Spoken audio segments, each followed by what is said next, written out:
Well, good morning and welcome to Tuesday's Thought for the Day. I'm all dressed up because I'm just about to go into church to do the filming for Sunday's service. Back in lockdown, and I've lost my little congregation that were able to worship with me on Tuesday afternoons at 2 o'clock. We were having 27 people into the church before lockdown. And now, of course, we're not allowed to have any people in. So I'm back to talking to myself, talking to the camera.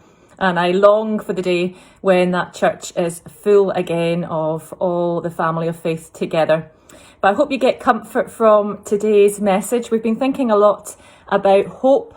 And if you live in Dundonald, you will have seen that Sandy has put a fantastic light up above the porch of the church that basically says hope in bright blue and gold letters. It's absolutely gorgeous.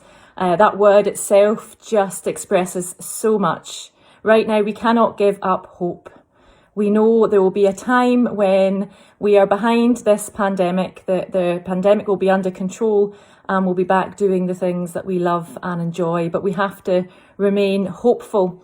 And our Hearts of Hope display outside the church is starting to take shape. Yesterday, Shirley and her husband had started putting up some of the poems and scriptures and passages and pictures to remind you of the hope that we have. So as you walk past the church, you will see some of the display up. We're still collecting all the little hearts of hope. So if you're sitting at home and you fancy doing a wee craft activity, why not make a heart of hope for tying onto the railings? We've put up chicken wire, so if you make a heart, you can just tie it on. And you can do that yourself just for health and safety reasons, so we're not all touching the same thing. It's probably safer that way. If you can't make it waterproof, put it in my porch and I'll leave it there for a couple of days and then I'll laminate it to put it on the display. But we are really focusing on hope because it is so important to us, and we're especially meditating on what hope means by looking at the Gospel of John and being reminded of all the hope-filled promises of Jesus that basically tells us that he is the way to life and to live life in all its fullness. So I said last week that I'm looking at the word hope, and each letter of hope is going to stand acrostically for a different word. Last week, the H in hope stood for home, a reminder that we have been told to stay at home, but also home is where Jesus wants to meet us. Jesus wants to make his home in the heart of every person.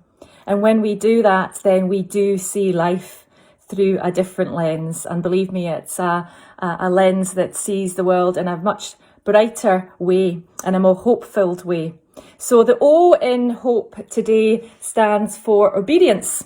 And maybe that's a word that you don't like very much. Nobody really likes to be told what to do.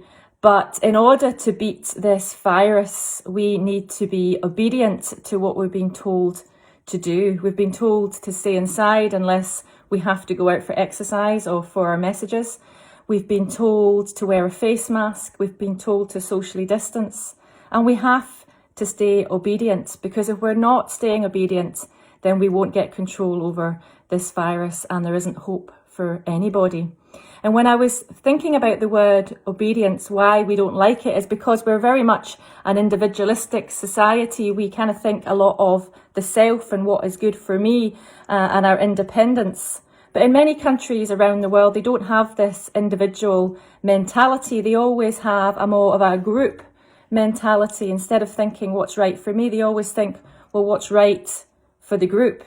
And this is very much how the early church operated as well. Do you know, they looked out for one another. The poor and the downcast, the widows were all looked after and supported financially and cared for and given food. And I think moving forward, thinking about ourselves not as an individual but as a group will make us more aware of the needs of other people.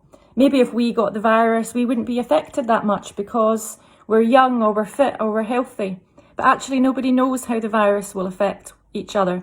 And we need to always remember to take care and protect other people as well. So our actions aren't just affecting us, they're affecting other people today. So O stands for obedience.